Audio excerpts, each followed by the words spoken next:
So ಈ ಹಣಕಾಸು ಆಯೋಗ ಯಾರು ಅಪಾಯಿಂಟ್ ಮಾಡ್ತಾರೆ, ಹೇಗೆ ಅಪಾಯಿಂಟ್ ಮಾಡ್ತಾರೆ, ಯಾವ ರೀತಿ ಅವರನ್ನ ರಿಮೂವ್ ಮಾಡಲಾಗುತ್ತೆ, ಅವರ ಅಧಿಕಾರಾವಧಿ ಏನು, ಅಂಡ್ ಪ್ರಸ್ತುತ ಸಂದರ್ಭದಲ್ಲಿ ಕೇಂದ್ರ ಮತ್ತು ರಾಜ್ಯಗಳ ಘರ್ಷಣೆಗಳು ಉದ್ಭವ ಆಗಿರುವಂತದ್ದನ್ನು ನೋಡ್ತೀವಿ. ಈ ಎಲ್ಲಾ ಅಂಶಗಳ ಆ ಘರ್ಷಣೆಗಳಿಗೆ ಸೊಲ್ಯೂಷನ್ ಏನು.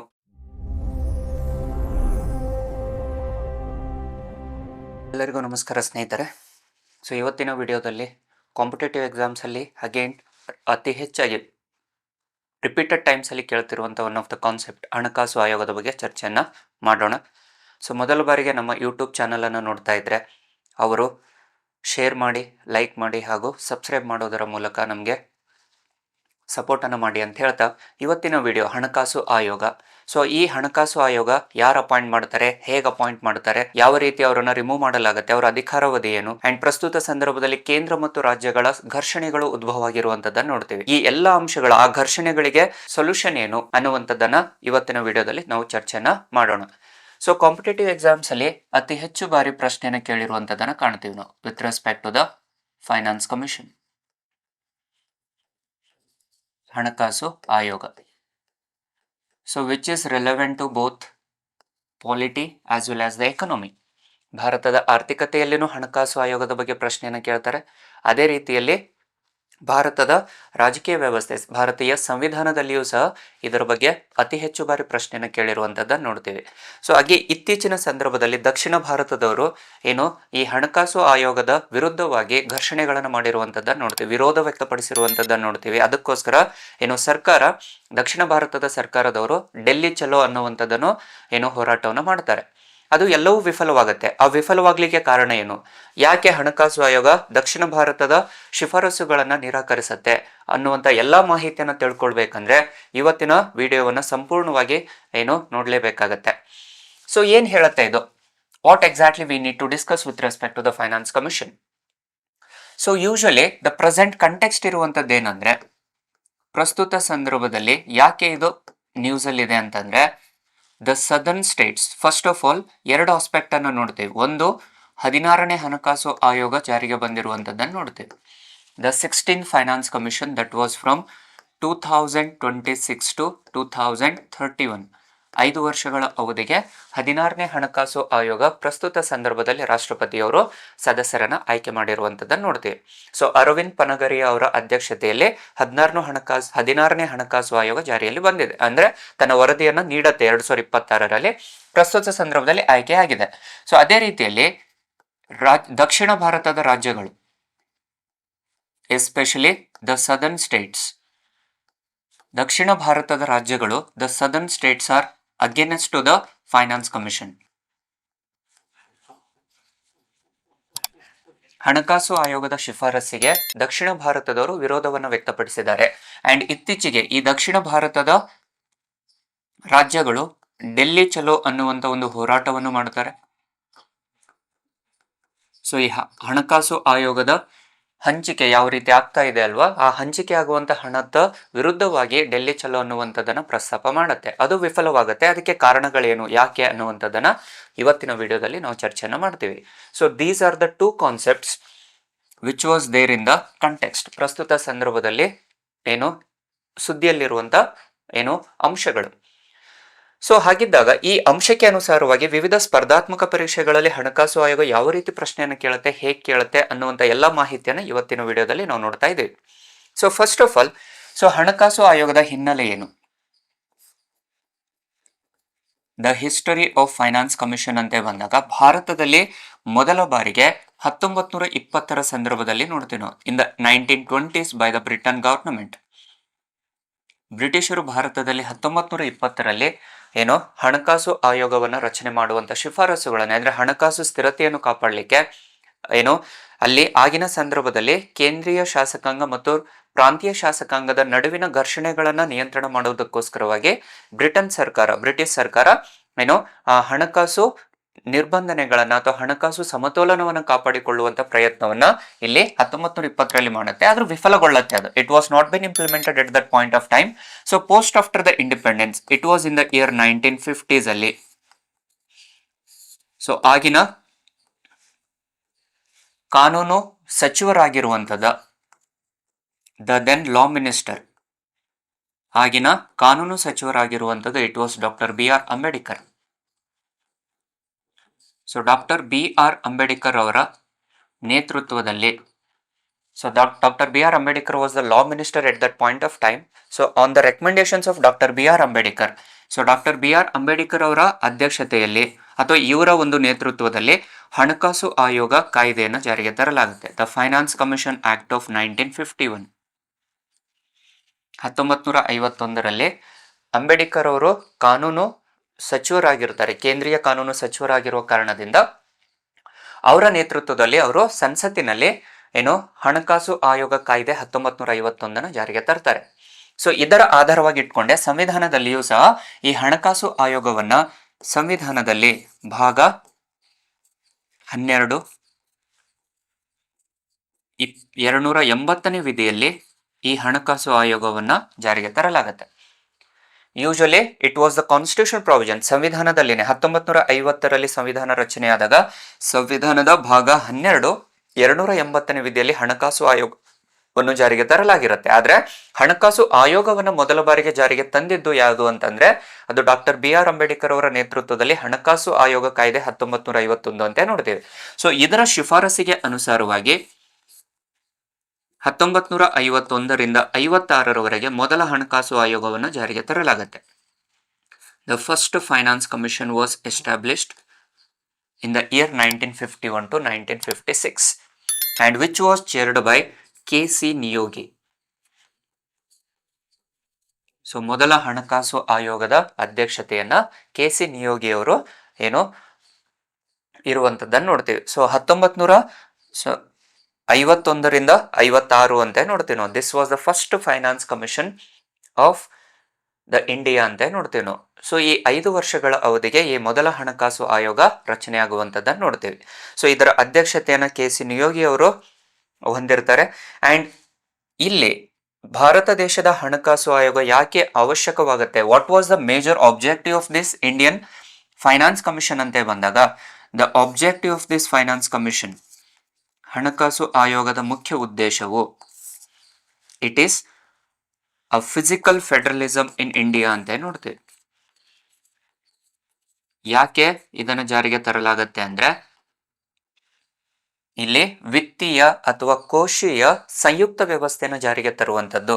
The fiscal federalism between central and states, ಕೇಂದ್ರ ಮತ್ತು ರಾಜ್ಯಗಳ ನಡುವಿನ ಸಮತೋಲನವನ್ನು ಕಾಪಾಡಿಕೊಳ್ಳುವುದಕ್ಕಾಗಿ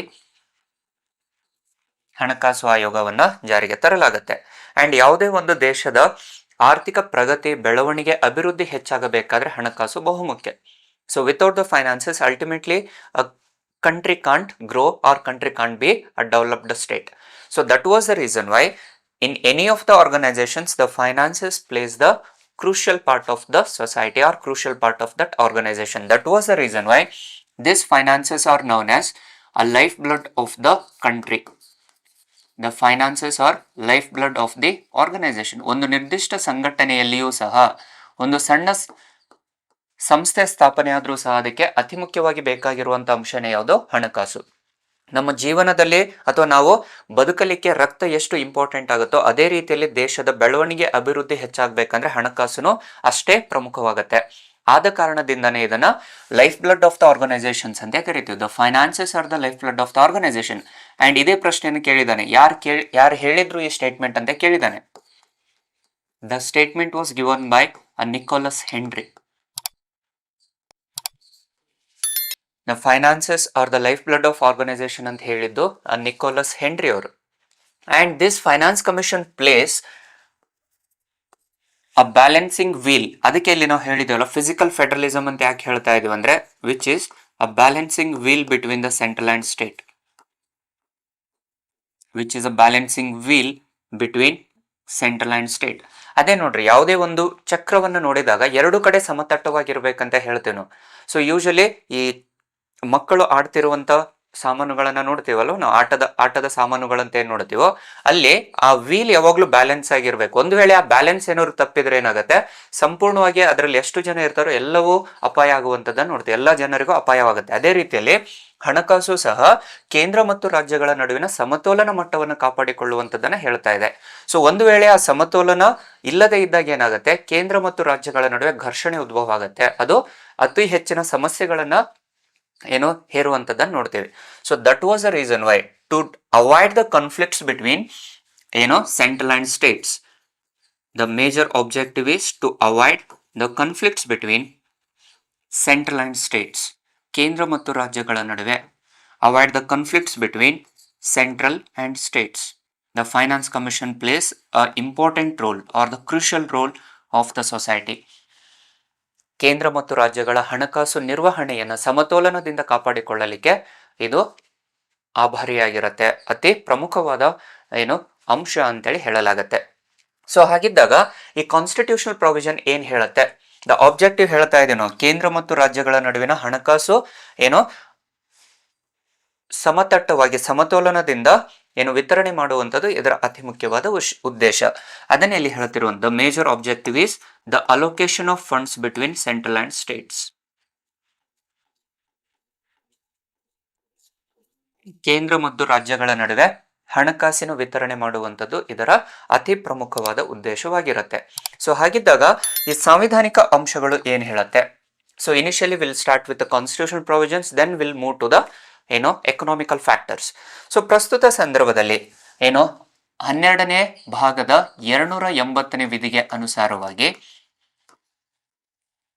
ಹಣಕಾಸು ಆಯೋಗವನ್ನ the finance commission was appointed by a president. ಸಂವಿಧಾನಾತ್ಮಕವಾಗಿ ಹಣಕಾಸು ಆಯೋಗವನ್ನ ರಾಷ್ಟ್ರಪತಿಯವರು ಆಯ್ಕೆ ಮಾಡ್ತಾರೆ. ಸೊ ಇಲ್ಲಿ ಯೂಶಲಿ ಹಣಕಾಸು ಆಯೋಗದಲ್ಲಿ ಒಬ್ರು ಮುಖ್ಯಸ್ಥರಾಗಿರ್ತಾರೆ ಅಂಡ್ 4 ಜನ ಸದಸ್ಯರಾಗಿರುವಂತದ್ದನ್ನು ನೋಡ್ತೀವಿ.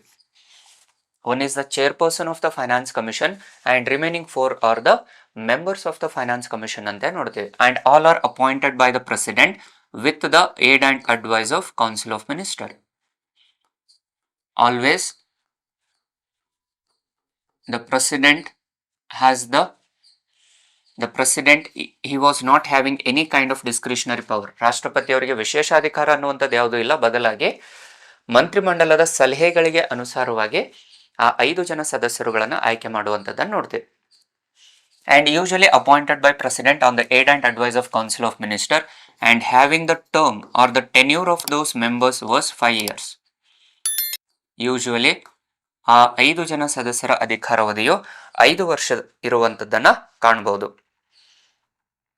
ಅಂಡ್ ಈ 5 ಜನ ಸದಸ್ಯರು they are also eligible for the reappointments. ಮರು ನೇಮಕಾತಿಗೂ ಸಹ ಅವರಿಗೆ ಅವಕಾಶವನ್ನ ನೀಡಲಾಗಿದೆ. They can be reappointed for any times. ಮರು ನೇಮಕಾತಿನೂ ಆಗುವಂತ ಅಧಿಕಾರಗಳು ಅವರಿಗೆ ನೀಡಲಾಗಿದೆ. and usually appointed by president and the members they can resign at any point of time. 5 ವರ್ಷ ಮುಗಿಯುವವರೆಗೆ ಅಲ್ಲ, ಬದಲಾಗಿ 5 ವರ್ಷಕ್ಕಿಂತ ಮುಂಚಿತವಾಗಿಯೇ ಅವರು ರಾಷ್ಟ್ರಪತಿಯವರಿಗೆ ತಮ್ಮ ರಾಜೀನಾಮೆಯನ್ನ ನೀಡಬಹುದು, ಅಥವಾ ಅಧಿಕಾರದ ದುರುಪಯೋಗ ಮಾಡಿಕೊಂಡಾಗ they can also been removed by the president. they can also been removed by the president. ಯಾವುದೇ ಸಂದರ್ಭದಲ್ಲಿ ಅಧಿಕಾರದ ದುರಾಡಳಿತ ದುರುಪಯೋಗ ಉಂಟಾದಾಗ ಅವರನ್ನ ಪದಚ್ಯುತಿಗೊಳಿಸುವಂತ ಅಧಿಕಾರಗಳು ರಾಷ್ಟ್ರಪತಿಯವರು ಹೊಂದಿರ್ತಾರೆ. ಅಂಡ್ ಯೂಶಲಿ ಇಲ್ಲಿ ಸದಸ್ಯರುಗಳನ್ನ ಹೇಳ್ತಾ ಇದೀವಿ ನಾವು, 5 ಜನ ಸದಸ್ಯರಂತ ಹೇಳ್ತಿದ್ವಿ. ಸೊ ಹಾಗಿದ್ದಾಗ what is the qualifications of those members? ಅವರ ಅರ್ಹತೆಗಳೇನು ಅನ್ನುವಂಥದ್ದು ಸಹ ಸಂವಿಧಾನದಲ್ಲಿ ಹೇಳಲಾಗಿದೆ. ಸೊ ಯೂಶಲಿ ನೋಡ್ರಿ, the qualifications was purely quasi judicial body ಅಂತ ನೋಡ್ತೀವಿ ನಾವು. ಇದು ಅರೆ ನ್ಯಾಯಾಂಗೀಯ ವ್ಯವಸ್ಥೆಗೆ ಅನುಸಾರವಾಗಿರುವಂತದ್ದನ್ನು ನೋಡ್ತೇವೆ. ಸೊ ಹಣಕಾಸು ಆಯೋಗದ ಸದಸ್ಯರ ಅರ್ಹತೆಗಳು ಅರೆ ನ್ಯಾಯಾಂಗೀಯ ವ್ಯವಸ್ಥೆ ಅಂತ ಹೇಳ್ತಾ ಇದ್ದಾನೆ. ಕ್ವಾಸಿ ಜುಡಿಷಿಯಲ್ ಅಂದ್ರೆ ಸಂಪೂರ್ಣವಾಗಿ ಕಾರ್ಯಾಂಗನೂ ಅಲ್ಲ, ಸಂಪೂರ್ಣವಾಗಿ ನ್ಯಾಯಾಂಗನೂ ಅಲ್ಲ, ಎರಡರ ಮಿಶ್ರಣ ಅಂತ ಹೇಳ್ತಾ ಇದ್ದಾನೆ. ಅದರಲ್ಲಿ ದ ಚೇರ್ಮನ್ ಒಬ್ರು ಅಂತ ಏನ್ ಹೇಳ್ತಾ ಇದೀವೋ, the chair person or the chairman ಅಂತೇಳಿ. So chairman usually having the experience under the public affairs. ಸಾರ್ವಜನಿಕ ನಿರ್ವಹಣೆಯಲ್ಲಿ, ಸಾರ್ವಜನಿಕ ಹಣಕಾಸು ನಿರ್ವಹಣೆಯಲ್ಲಿ ಪರಿಣಿತಿಯನ್ನು ಹೊಂದಿರುವಂತ ವ್ಯಕ್ತಿಯನ್ನ ಅಧ್ಯಕ್ಷರನ್ನಾಗಿ ಆಯ್ಕೆ ಮಾಡ್ತಾರೆ.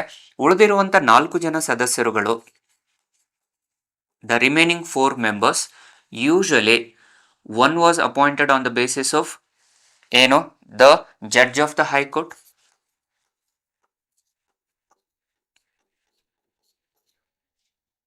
ಉಚ್ಚ ನ್ಯಾಯಾಲಯದ ನ್ಯಾಯಾಧೀಶರು, ಅಥವಾ qualified to become a judge of the high court. ಉಚ್ಚ ನ್ಯಾಯಾಲಯದ ನ್ಯಾಯಾಧೀಶರಾಗಲಿಕ್ಕೆ ಬೇಕಾಗಿರುವಂತಹ ಅರ್ಹತೆಗಳನ್ನು ಹೊಂದಿರುವಂತವರು ಸಹ ಆಯ್ಕೆಗೊಳ್ಳಬಹುದು. ಎರಡರಲ್ಲಿ ಒಂದಿದ್ರು. Next the second one, expert in the finance or accounts, ಹಣಕಾಸು ಅಥವಾ ಅಕೌಂಟ್ಸ್ ಅಲ್ಲಿ ಪರಿಣಿತಿಯನ್ನು ಹೊಂದಿರುವಂತ ವ್ಯಕ್ತಿಯನ್ನು ಒಬ್ಬರನ್ನು ಆಯ್ಕೆ ಮಾಡಲಾಗುತ್ತೆ. ಅದೇ ರೀತಿಯಲ್ಲಿ ಎಕ್ಸ್ಪರ್ಟಿ ಇನ್ ದ ಎಕನಾಮಿಕ್ಸ್, ಅರ್ಥಶಾಸ್ತ್ರದಲ್ಲಿ ಪರಿಣಿತಿಯನ್ನು ಹೊಂದಿರುವಂತ ಒಬ್ಬರನ್ನ ಆಯ್ಕೆ ಮಾಡಲಾಗುತ್ತೆ. ಇವರು ಎಕ್ಸ್ಪರ್ಟೀಸ್ ಅಂತ ನೋಡ್ತೀವಿ, ಇಲ್ಲಿ ಪರಿಣಿತಿಯನ್ನು ಹೊಂದಿರುವಂತ ಸದಸ್ಯರಾಗಿರ್ತಾರೆ. And finally those who are having the experience in the financial administration, ಹಣಕಾಸು ಆಡಳಿತದಲ್ಲಿ ಪರಿಣಿತಿಯನ್ನು ಹೊಂದಿರುವಂತ ಸದಸ್ಯರನ್ನ ಒಬ್ಬರಾಗಿ ಆಯ್ಕೆ ಮಾಡಲಾಗುತ್ತೆ. ಸೊ ಯೂಶಲಿ ದ ಕ್ವಾಲಿಫಿಕೇಶನ್ಸ್ ಅನ್ನುವಂಥದ್ದು ಇಟ್ ಈಸ್ ಕ್ವಾಸಿಫ್ ಜುಡಿಷಿಯಲ್ ಅಂತ ಕರೆಯಲಾಗುತ್ತೆ. ಸೊ ಈ ರೀತಿ ಸದಸ್ಯರುಗಳನ್ನ ರಾಷ್ಟ್ರಪತಿಯವರು ಮಂತ್ರಿಮಂಡಲದ ಸಲಹೆಗಳ ಮೇರೆಗೆ ನೇಮಕ ಮಾಡುವಂಥದ್ದನ್ನು ಕಾಣ್ತೀವಿ. So these are the constitutional provisions with respect to the finance Commission. So ಹಾಗಿದ್ದಾಗ ಅದರಲ್ಲಿ ದ ಆರ್ಟಿಕಲ್ 280 ಏನ್ ಹೇಳ್ತಾ ಇದೆ ಅನ್ನುವಂಥದ್ದು ಗೊತ್ತಿರಬೇಕು. ಹೇಳ್ತಾ ಇದೆ ಅಪಾಯಿಂಟ್ಮೆಂಟ್, ರಿಮೂವಲ್, ರೆಸಿಗ್ನೇಷನ್, ಕ್ವಾಲಿಫಿಕೇಶನ್ಸ್ ಎಲ್ಲವೂ ಹೇಳ್ತಾ ಇದೆ. But with respect to the article 280 ಅಂತಂದಾಗ it is the allocation of funds ಅಂತ ನೋಡ್ತೀವಿ. The allocation of funds between central and states, ಕೇಂದ್ರ ಮತ್ತು ರಾಜ್ಯಗಳ ನಡುವಿನ ಹಣಕಾಸು ವಿತರಣೆಯನ್ನು ಮಾಡುವಂಥದ್ದನ್ನೇ ಆರ್ಟಿಕಲ್ 280 ಹೇಳ್ತಾ ಇದೆ. ಸೊ ಇದರ ವರದಿಯನ್ನ ಈ 5 ಜನ ಸದಸ್ಯರು ತಮ್ಮ ವರದಿಯನ್ನು ನೀಡುವಂಥದ್ದು 281ನೇ ವಿಧಿಯಲ್ಲಿ. The reports will be submitted by the finance commission under article 281. ಅಂದ್ರೆ ರಾಜ್ಯಗಳಿಗೆ ಎಷ್ಟು ಹಣಕಾಸು ವಿತರಣೆ ಆಗಬೇಕು ಅನ್ನುವಂಥ ವರದಿಯನ್ನು ಕೊಡುವಂಥದ್ದು 281ನೇ ವಿಧಿಯಲ್ಲಿ. ಸೊ ಯಾವಾಗ ವರದಿಯನ್ನು ಸಲ್ಲಿಸತ್ತೋ ಈ ವರದಿಯನ್ನು ಸಲ್ಲಿಸುವಂಥದ್ದು ಅಗೇನ್ ರಾಷ್ಟ್ರಪತಿಯವರಿಗೆ. The report has to be submitted to the president and president will again submit that report to the parliament and parliament will discuss on those parameters.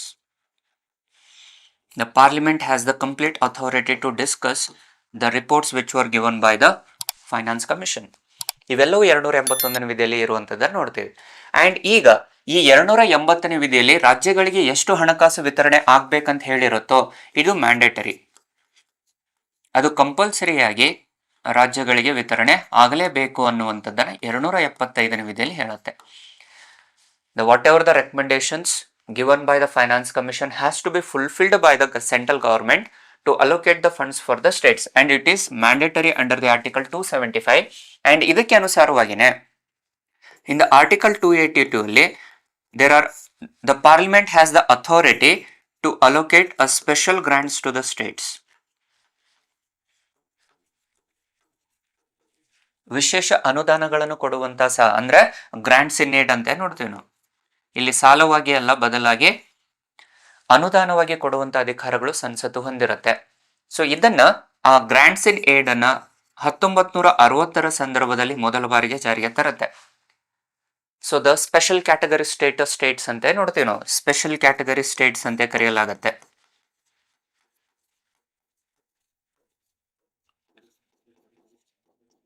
ಕೆಲವು ರಾಜ್ಯಗಳಿಗೆ ವಿಶೇಷ ಅನುದಾನಗಳನ್ನು ಕೊಡುವಂತ ಅಧಿಕಾರನೂ ಸಹ ಸಂಸತ್ತು ಹೊಂದಿರುತ್ತೆ. ಸೊ ಇವುಗಳಿಂದ ಏನಾಗುತ್ತೆ, ಸಾಮಾನ್ಯ ರಾಜ್ಯಗಳಿಗೆ ಹೆಚ್ಚಿನ ಸಾಲವನ್ನು ಕೊಡುತ್ತೆ, ಅನುದಾನಗಳನ್ನು ಕಡಿಮೆ ಕೊಡುತ್ತೆ. ಕೆಲವು ರಾಜ್ಯಗಳಿಗೆ ಹಿಲ್ಲಿ ಏರಿಯಾಸ್ ಲೈಕ್ ಟೆರಿಟರಿ, ಬೇರೆ ದೇಶದ ಜೊತೆಗೆ ಇರುವಂತಹ ಭೂಪ್ರದೇಶಗಳು ಏನಿರ್ತಾವ ಅಲ್ಲಿ, ಅಥವಾ ಅರಣ್ಯ ಪ್ರದೇಶಗಳಲ್ಲಿರುವಂಥದ್ದು, ಅತಿ ಹೆಚ್ಚಿನ ಕಾಡು ಪ್ರದೇಶಗಳನ್ನು ಹೊಂದಿರುವಂಥದ್ದು, ಅಂತ ಸಂದರ್ಭದಲ್ಲಿ ಏನಾಗುತ್ತೆ ಇಲ್ಲಿ ವಿಶೇಷ ಅನುದಾನಗಳನ್ನು ಕೊಡುವಂತ ಅಧಿಕಾರಗಳು ಪಾರ್ಲಿಮೆಂಟ್ ಹೊಂದಿರುತ್ತೆ. ಸೊ ಅಂತ ರಾಜ್ಯಗಳಿಗೆ 90% ಅನುದಾನ, 10% ಮಾತ್ರ ಸಾಲವನ್ನು ಕೊಡ್ತಿರುತ್ತೆ. ಸೊ ಅದನ್ನೇ ಸ್ಪೆಷಲ್ ಕ್ಯಾಟಗರಿ ಸ್ಟೇಟ್ಸ್ ಅಂತ ಕರಿತೀವಿ ನಾವು. ಸೊ ಈ ರೀತಿ ಎಲ್ಲಾ ಮಾಹಿತಿಗಳನ್ನ 282ನೇ ವಿಧಿಯಲ್ಲಿ ಸಂಸತ್ತು ಅನುದಾನಗಳನ್ನು ಕೊಡುವಂತ ಅಧಿಕಾರವನ್ನು ಹೊಂದಿರುತ್ತೆ. ಸೊ ಈಗ ಎಸ್ಪೆಷಲಿ ಕಾನ್ಫ್ಲಿಕ್ಟ್ ರೈಸ್ ಆಗುವಂತದ್ದು ಏನು ಅಂದ್ರೆ, ಈಗ ದಕ್ಷಿಣ ಭಾರತದ ರಾಜ್ಯಗಳಿಗೆ ಅತಿ ಹೆಚ್ಚಿನ ಆದಾಯವನ್ನು ಕೇಂದ್ರಕ್ಕೆ ಕೊಡ್ತಾ ಇದ್ದಾವೆ, ಆದ್ರೆ ಪ್ರತಿಫಲವಾಗಿ ಅವರಿಗೆ ಕೊಡುವಂತ ಆದಾಯಗಳು, ಬರುವಂತ ಆದಾಯಗಳು, ವಿತರಣೆ ಆಗುವಂತ ಆದಾಯಗಳು ಕಡಿಮೆ ಆಗ್ತಿದ್ದಾವೆ. The highest allocated funds will be given to the northern states and the allocation of funds it was lowered to the southern part of states and which is a which created the conflicts between central government and the state government. So this was the reason why again the southern part of India they started the Delhi Chalo movement. So Delhi ಚಲೋ ಅನ್ನುವಂತ ಚಳುವಳಿಯನ್ನ start ಮಾಡ್ತವೆ. ಯಾಕಂದ್ರೆ ದಕ್ಷಿಣ ಭಾರತಕ್ಕೆ ಕಡಿಮೆ ಆದಾಯಗಳು ವಿತರಣೆ ಆಗ್ತಾ ಇದಾವೆ ಅನ್ನೋದಕ್ಕೋಸ್ಕರವಾಗಿ. ಆದ್ರೆ ಕೇಂದ್ರ ಸರ್ಕಾರ ಅದನ್ನು ನಿರಾಕರಿಸುತ್ತೆ. ಯಾಕೆ ಅಂದ್ರೆ ಅಲ್ಲಿ 280ನೇ ವಿಧಿಗೆ ಅನುಸಾರವಾಗಿ ಮುಖ್ಯವಾಗಿ ಎರಡು ರೀತಿಯಲ್ಲಿ ನಾವು ಅಲೋಕೇಶನ್ ಅನ್ನ ನೋಡ್ತೇವೆ. Under article 280 which has the two types. One is the vertical devolution of taxes ಅಂತ ಕರಿತೀವಿ, and second one is horizontal devolution of taxes ಅಂತ ಕರಿತೀವಿ. ಸೊ ಕೇಂದ್ರದಲ್ಲಿ ಎಷ್ಟು ಹಣಕಾಸು ತೆರಿಗೆ ಮೂಲಕ ಸಂಗ್ರಹಣೆ ಆಗಿರುತ್ತೋ ಅದರಲ್ಲಿ ಎರಡು ರೀತಿಯಲ್ಲಿ ವಿಭಜನೆ ಮಾಡಲಾಗುತ್ತೆ, ಎರಡು ರೀತಿಯಲ್ಲಿ ವಿತರಣೆ ಮಾಡಲಾಗುತ್ತೆ. Vertical and horizontal devolution of taxes ಅಂತ ಕರೆಯಲಾಗುತ್ತೆ. ಸೊ ಏನ್ ಹಂಗಂದ್ರೆ ಆರ್ಟಿಕಲ್ 280 ಎರಡು ಹೇಳ್ತಾ ಇದಾವೆ. ಹಾಗಂದ್ರೆ ಏನು ಅನ್ನುವಂಥದ್ದನ್ನ ಇಲ್ಲಿ ಚರ್ಚೆ ಮಾಡ್ಬೇಕು ನಾವು. So vertical devolution of taxes ಅಂದ್ರೆ the allocation of amount or funds from central government to state governments. ಕೇಂದ್ರದಿಂದ ರಾಜ್ಯಗಳಿಗೆ ವಿತರಣೆ ಆಗುವಂತ ಅನುದಾನಗಳನ್ನ ಇಲ್ಲಿ ವರ್ಟಿಕಲ್ ಅಂತ ಕರಿತೀವಿ. ಅಂಡ್ ಆ ರಾಜ್ಯಗಳಿಗೆ ಏನ್ ಅನುದಾನಗಳಾಗಿರುತ್ತೋ ಅದರಲ್ಲಿ ವಿವಿಧ ರಾಜ್ಯಗಳ ನಡುವೆ allocation of funds between the States, ಕೇಂದ್ರದಿಂದ ಬಂದಿರುವಂತಹ ಹಣಕಾಸನ್ನ ರಾಜ್ಯಗಳ ನಡುವೆ ಯಾವ ರೀತಿ ವಿತರಣೆ ಆಗತ್ತೆ ಅನ್ನುವಂಥದ್ದನ್ನ ಹೇಳುವಂಥದ್ದು horizontal devolution of taxes. And ಇದನ್ನೇ ಆರ್ಟಿಕಲ್ 275 ಪ್ರಕಾರ ಕಂಪಲ್ಸರಿಯಾಗಿ ಕೊಡಲೇಬೇಕು ಅಂತ ಹೇಳ್ತಾ ಇದ್ದಾನೆ. It is mandatory. It is mandatory to follow the recommendations of finance commission. ಇದು ಕಂಪಲ್ಸರಿಯಾಗಿ ಜಾರಿಗೆ ತರಲೇಬೇಕು ಅನ್ನುವಂಥದ್ದನ್ನ ಹಣಕಾಸು ಆಯೋಗ ಹೇಳ್ತಾ ಇದೆ. ಹಾಗಿದ್ದಾಗ ಇಲ್ಲಿ ರೀಸೆಂಟ್ ಟೈಮ್ಸ್ ಅಲ್ಲಿ ಏನೇನೋ ಬದಲಾವಣೆಗಳಾಗಿದ್ದಾವೆ. ನಾವು ನೇರವಾಗಿ 16ನೇ ಹಣಕಾಸು ಆಯೋಗ ಇನ್ನೂ ವರದಿಗಳನ್ನ ಕೊಟ್ಟಿಲ್ಲ. ಸೊ 15ನೇ ಹಣಕಾಸು ಆಯೋಗ ಗೊತ್ತಿರಲೇಬೇಕು. ಆದ್ರೆ ಅತಿ ಸಮಸ್ಯೆಗಳು ಉದ್ಭವವಾಗುವಂಥದ್ದು 14 ಮತ್ತೆ 15ನೇ ಹಣಕಾಸು ಆಯೋಗದಲ್ಲಿ. ಸೊ ಹಾಗಿದ್ದಾಗ first of all we need to discuss the difference between 14 finance Commission and the 15 finance Commission. Exactly ನಮಗೆ ಇದರ ಬಗ್ಗೆ ಮಾಹಿತಿ ಗೊತ್ತಾಗಬೇಕು ಅಂತಂದ್ರೆ 14 ಮತ್ತೆ 15ನೇ ಹಣಕಾಸು ಆಯೋಗದಲ್ಲಿ ನಮಗೆ ಪ್ಯಾರಾಮೀಟರ್ಸ್ ಗೊತ್ತಿರಲೇಬೇಕು. ಇದ್ರ ಮೇಲೆನೆ ಅತಿ ಹೆಚ್ಚು ಬಾರಿ ಪ್ರಶ್ನೆಯನ್ನ ಕೇಳಿದಾನೆ. ಸೊ ಅಗೇನ್ ನೋಡ್ರಿ, first thing the 14 finance commission which was chaired by Y V. Reddy for a period from 2015 to 2020, and the 15 Finance Commission which was chaired by N.K. Singh from 2021, 2022, 2026. So ಏನೆಲ್ಲ ಬದಲಾವಣೆಗಳಾಗತ್ತೆ ಫಸ್ಟ್ ಥಿಂಗ್ ಅದನ್ನು ನೋಡ್ಬೇಕು ನಾವು. So 14ನೇ ಹಣಕಾಸು ಆಯೋಗದಲ್ಲಿ ಮೊದಲ ಬಾರಿಗೆ ಏನಾಗುತ್ತೆ, 32% ಅನುದಾನವನ್ನು ಕೊಡುತ್ತಿರುವಂತದ್ದು 42% ಅನುದಾನಗಳನ್ನು ಕೊಡುತ್ತೆ. The vertical devolution of taxes was increased from 32% to 42%. ಆದ್ರೆ ಇದನ್ನ ಯಾಕಂದ್ರೆ ರಾಜ್ಯಗಳ ಪಾಲು, ರಾಜ್ಯದ ಏನು ಬೆಳವಣಿಗೆ ಅಭಿವೃದ್ಧಿಯನ್ನು ಹೆಚ್ಚಿಸಲಿಕ್ಕೆ ರಾಜ್ಯಗಳಿಗೆ 42% ಅನುದಾನಗಳನ್ನು ನೀಡಬೇಕಂತ ಹೇಳುತ್ತೆ. ಅಂಡ್ ಅದೇ ರೀತಿಯಲ್ಲಿ ದ ಸೆಕೆಂಡ್ ಒನ್, ರಾಜ್ಯಗಳು ತಮ್ಮ ಸಾಲವನ್ನು 3% ಅಷ್ಟು ಪಡೆಯಬಹುದು ಅಂತ ಹೇಳಿತ್ತು. ಆದ್ರೆ ಈಗ ರಾಜ್ಯಗಳು ತಮ್ಮ ಆದಾಯದ 3.5% ಸಾಲವನ್ನು ಪಡೆಯಬಹುದು.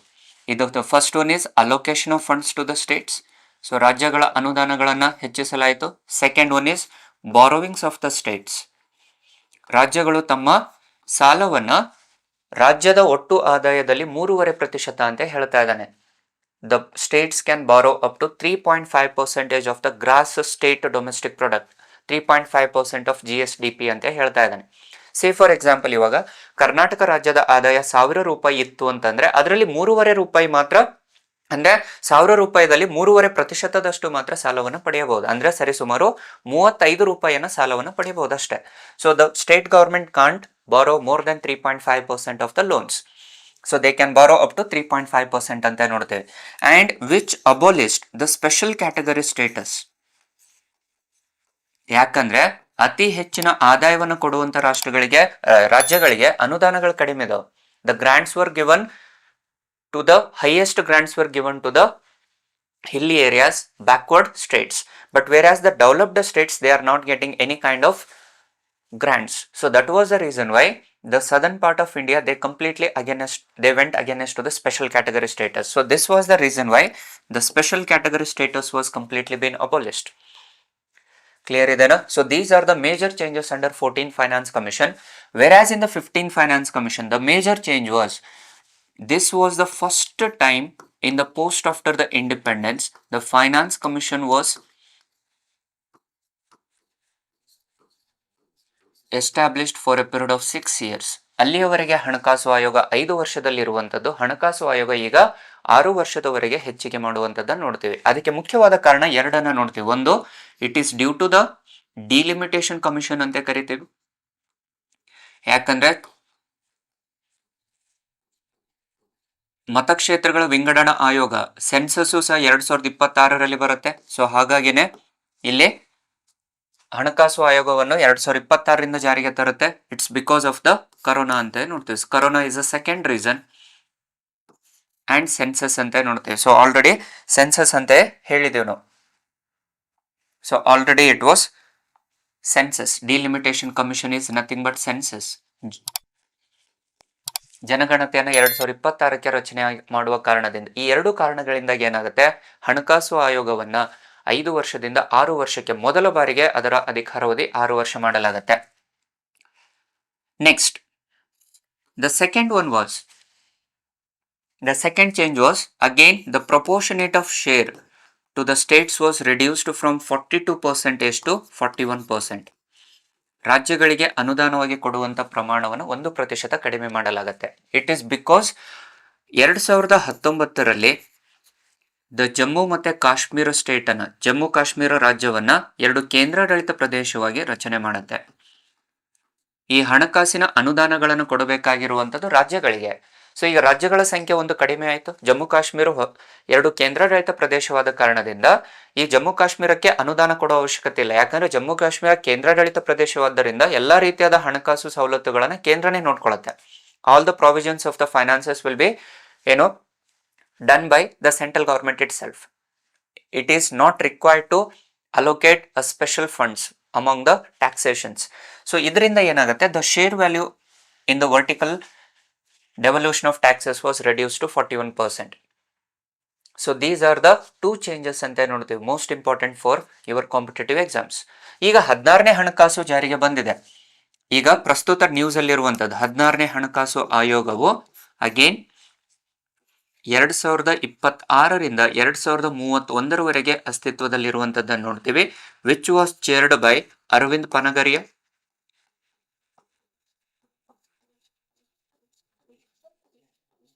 ಅರವಿಂದ್ ಪನಗರಿಯಾ ಅವರ ಅಧ್ಯಕ್ಷತೆಯಲ್ಲಿ 16ನೇ ಹಣಕಾಸು ಆಯೋಗ ಅಸ್ತಿತ್ವದಲ್ಲಿರುವಂತದ್ದನ್ನ ನಾವು ಕಾಣಬಹುದು.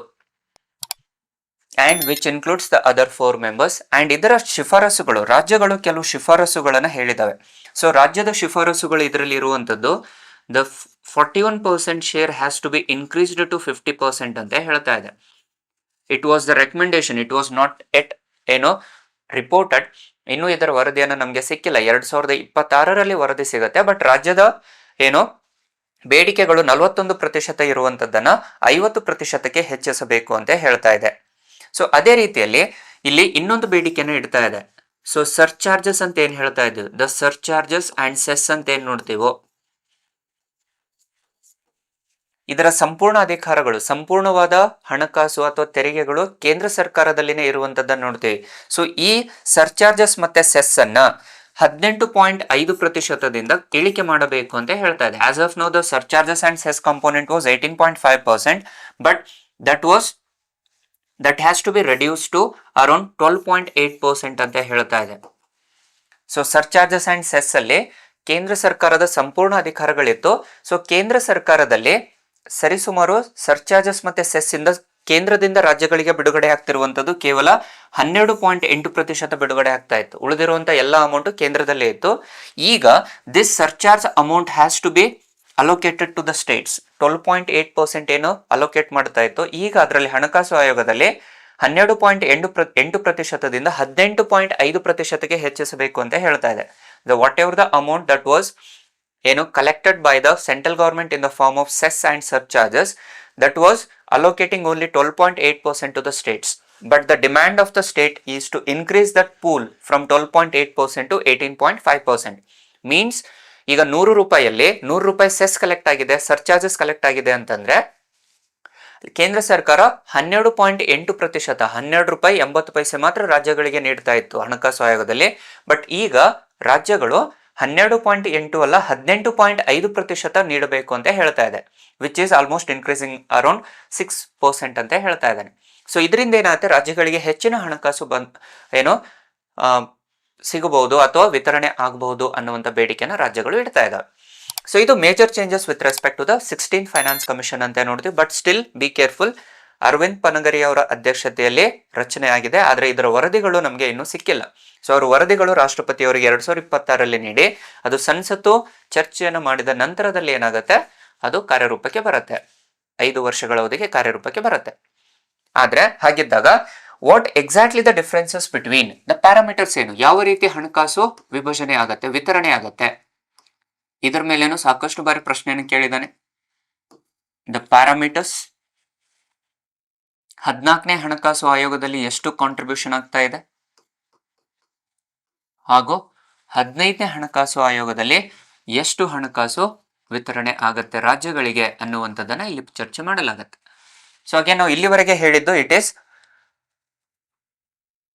ವರ್ಟಿಕಲ್ ಡೆವಲ್ಯೂಷನ್ ಬಗ್ಗೆ ಹೇಳಿದ್ದು, ಅಂಡ್ ಈಗ ನಾವು ಚರ್ಚೆ ಮಾಡುತ್ತಿರುವಂತದ್ದು ದ ಹಾರಿಜಾಂಟಲ್ ಡೆವಲ್ಯೂಷನ್ ಬಗ್ಗೆ.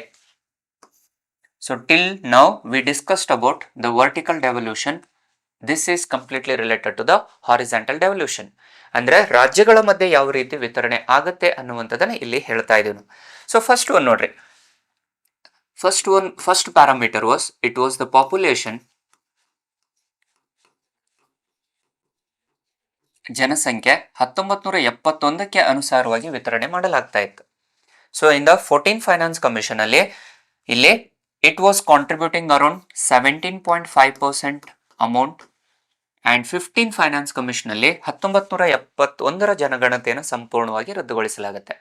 ಯಾಕಂದ್ರೆ ಆಲ್ರೆಡಿ ನಮಗೆ 1971ರ ಜನಗಣತಿ ಎನ್ನುವಂಥದ್ದು ಬಹಳ ಹಳೆಯ ವರದಿ, ಅಂಡ್ ಜನಸಂಖ್ಯೆಯಲ್ಲಿ ದ್ವಿಗುಣಗೊಳ್ಳುತ್ತೆ. ಯಾಕೆ ಅಂತಂದ್ರೆ it was also including the census of 2011. 1971ರ ಜನಗಣತಿ ಅಷ್ಟೇ ಅಲ್ಲ, ಬದಲಾಗಿ 2011ರ ಜನಗಣತಿಗೆ ಅನುಸಾರವಾಗಿನೂ ಆದಾಯಗಳು ವಿತರಣೆ ಹಂಚಿಕೆ ಆಗುವಂಥದ್ದನ್ನು ನೋಡ್ತೇವೆ. ಸೊ 14ನೇ ಹಣಕಾಸು ಆಯೋಗದಲ್ಲಿ ವಿಚ್ ವಾಸ್ ಕಾಂಟ್ರಿಬ್ಯೂಟಿಂಗ್ ಅರೌಂಡ್ 10%. ಅದಕ್ಕಾಗಿನೇ ಇಲ್ಲಿ 15ನೇ ಹಣಕಾಸು ಆಯೋಗದಲ್ಲಿ ಜನಸಂಖ್ಯೆ ದ್ವಿಗುಣಗೊಳ್ತಾ ಇದೆ, ಹೆಚ್ಚಿನ ಜನಸಂಖ್ಯೆ ಹೊಂದಿರುವಂತ ರಾಜ್ಯಗಳಿಗೆ ಹೆಚ್ಚಿನ ಆದಾಯಗಳು ಹೋಗ್ತಾ ಇದಾವೆ, ಹಂಚಿಕೆ ಆಗ್ತಾ ಇದಾವೆ. ಹಾಗಾಗಿನೇ ಈ 1971ರ ಜನಗಣತಿಯನ್ನು ಸಂಪೂರ್ಣವಾಗಿ ರದ್ದುಗೊಳಿಸಿ 15ನೇ ಹಣಕಾಸು ಆಯೋಗದಲ್ಲಿ 2011ರ ಜನಗಣತಿಗೆ ಅನುಸಾರವಾಗಿ 15% ಅಲೋಕೇಟ್ ಅನ್ನು ಮಾಡಲಾಗುತ್ತೆ. So 15% of the funds will be allocated on the basis of census 2011. ಅಂದ್ರೆ ಈ 41% ಏನಿದೆ ಅಲ್ವಾ ಇವಾಗ, so this was the 41% amount has to be allocated between the states. ಈ 41% ಹಣವನ್ನ ಕೇಂದ್ರದಿಂದ ಬಿಡುಗಡೆ ಆಗಿರುವಂತಹ ಹಣಕಾಸು ಆಯೋಗದಲ್ಲಿ ಬಿಡುಗಡೆ ಆಗಿರುವಂತಹ 41% ಆದಾಯವನ್ನ ಅಗೇನ್ ರಾಜ್ಯಗಳ ಮಧ್ಯೆಯಲ್ಲಿ ಹೇಗೆ ವಿತರಣೆ ಆಗ್ತಾ ಇದೆ ಅನ್ನುವಂಥದ್ದನ್ನು ಇಲ್ಲಿ ಹೇಳ್ತಾ ಇದ್ದಾನೆ. ಸೊ ಇದೇ ಕ್ವಶನ್ ಅನ್ನ ಕೇಳ್ತಾನೆ ಅವನು, which among the following parameters were abolished in 15 finance commission. ಈ ಕೆಳಗಿನ ಯಾವ ಮಾನದಂಡಗಳನ್ನು 15ನೇ ಹಣಕಾಸು ಆಯೋಗದಲ್ಲಿ ರದ್ದುಗೊಳಿಸಲಾಗಿತ್ತು ಅಂತೇಳಿ ಕೇಳ್ತಾನೆ. So be careful, 1971 census was abolished. So next ಉಳಿದಿರುವಂತಹ ಪ್ಯಾರಾಮೀಟರ್ಸ್ಗಳು ಏನೇನಿದಾವೆ ಇಲ್ಲಿ, ಸೊ ಕೋಶೀಯ ಸಾಮರ್ಥ್ಯ ಅಥವಾ ಆದಾಯದ ಅಂತರ ಅಂತೇಳಿ ಕರಿತೀವಿ. It is the fiscal discipline or the income distance. ಕೋಶೀಯ ಸಾಮರ್ಥ್ಯ ಅಥವಾ ಆದಾಯ ಅಂತರ.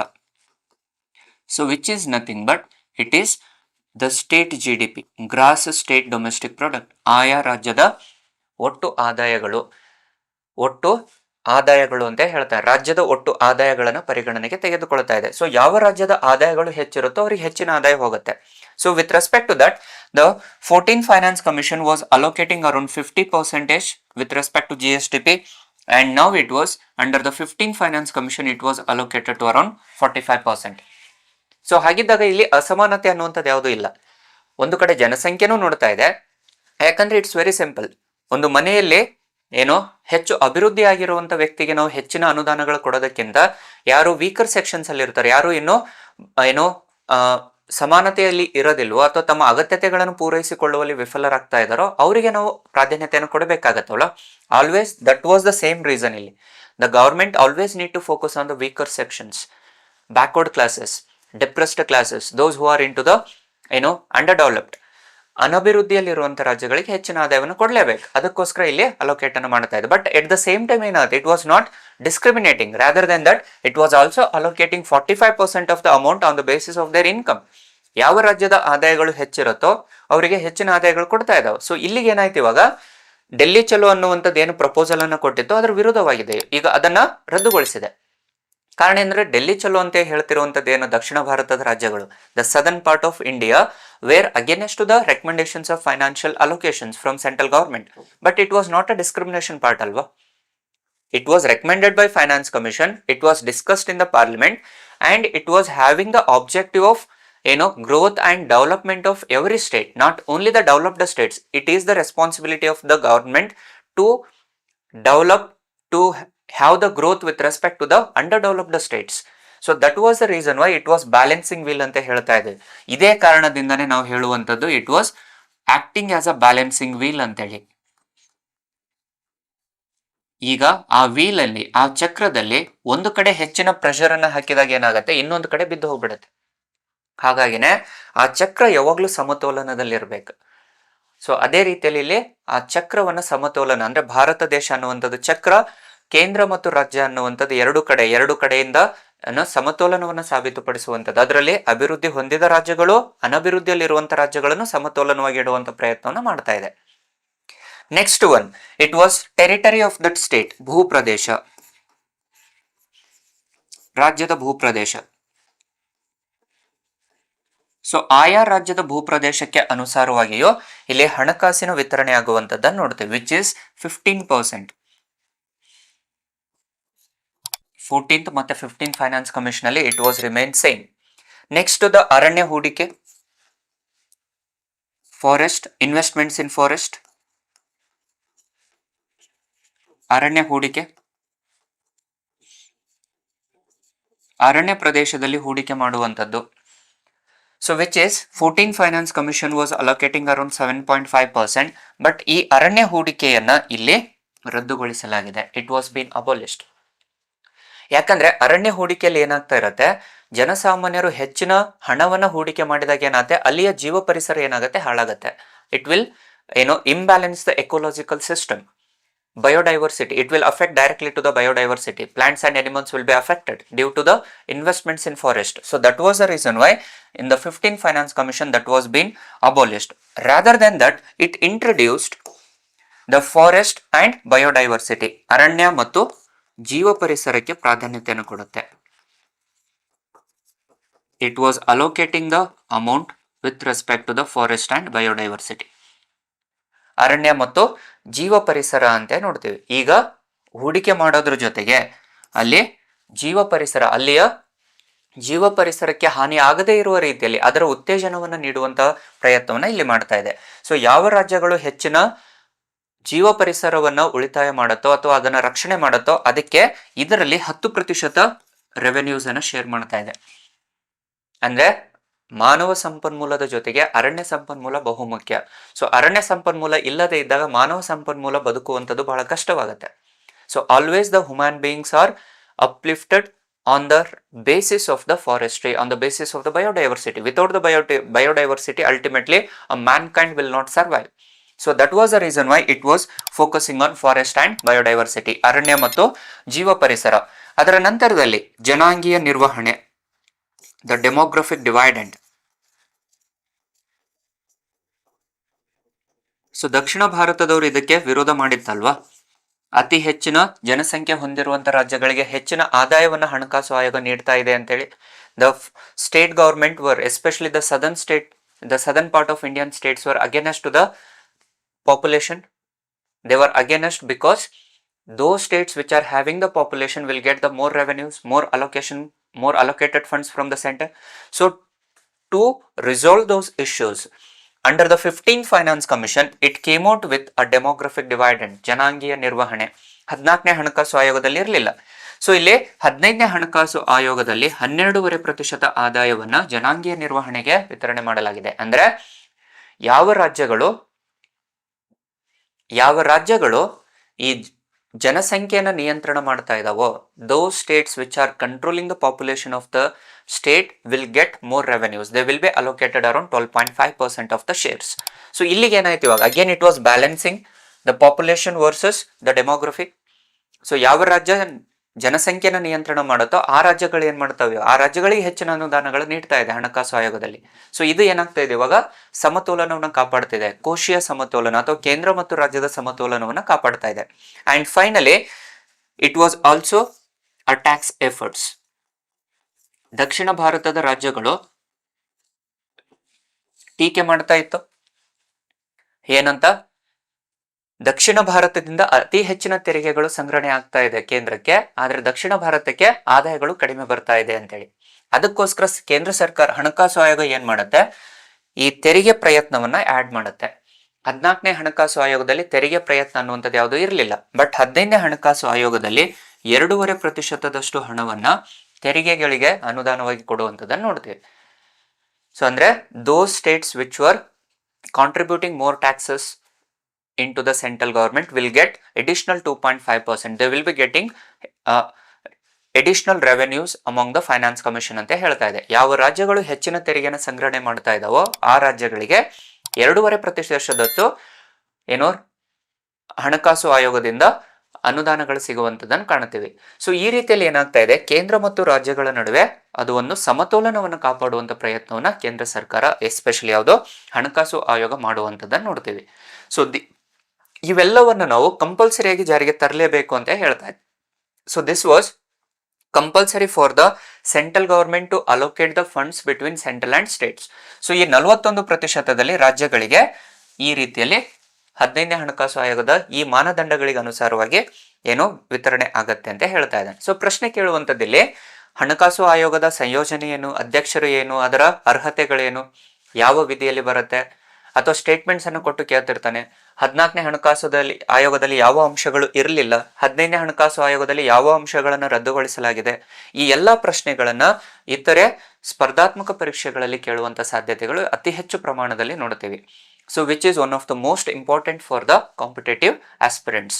ಸೊ ಹೋಪ್ ನಿಮಗೆಲ್ಲ ಈ ವಿಡಿಯೋ ಅರ್ಥ ಆಗಿದೆ ಅಂತ ತಿಳ್ಕೊತಾ ಏನೋ ಇನ್ನೊಮ್ಮೆ ಯಾರೆಲ್ಲ ನಮ್ಮ ವಿಡಿಯೋಸ್ವನ್ನ ನೋಡ್ತಾ ಇದ್ದೀರಿ, ಸೊ ನಮಗೆ ನಿಮ್ಮ ಬೆಂಬಲ ಅವಶ್ಯಕವಾಗುತ್ತೆ. ನಿಮ್ಮ ಸಪೋರ್ಟು ಆ್ಯಂಡ್ ನಿಮ್ಮ ಲೈಕ್, ಶೇರು, ಕಮೆಂಟ್ಸ್ಗಳು, ಜೊತೆಗೆ ಎಸ್ಪೆಷಲಿ ದ ಸಬ್ಸ್ಕ್ರೈಬರ್ಸ್, ನೀವು ಹಾಗೂ ಈ ವಿಡಿಯೋ ಚೆನ್ನಾಗಿ ಅನಿಸಿದ್ರೆ, ಒಳ್ಳೆ ಕಂಟೆಂಟ್ ನಿಮ್ಗೆ ಅನಿಸಿತ್ತು ಅಂತಂದರೆ ದಯವಿಟ್ಟು ನಿಮ್ಮ ಫ್ರೆಂಡ್ ಸರ್ಕಲಲ್ಲಿ ಏನೋ ಶೇರ್ ಮಾಡ್ತಾ ಅವರಿಗೂ ಸಹ ನಮ್ಮ ಚಾನಲಿಗೆ ಸಬ್ಸ್ಕ್ರೈಬ್ ಮಾಡಿ ಅಂತೇಳಿ ಹೇಳ್ತಾ ನನ್ನ ಇವತ್ತಿನ ಈ ವಿಡಿಯೋವನ್ನು ಮುಗಿಸ್ತಾ ಇದ್ದೀನಿ. ಧನ್ಯವಾದಗಳು.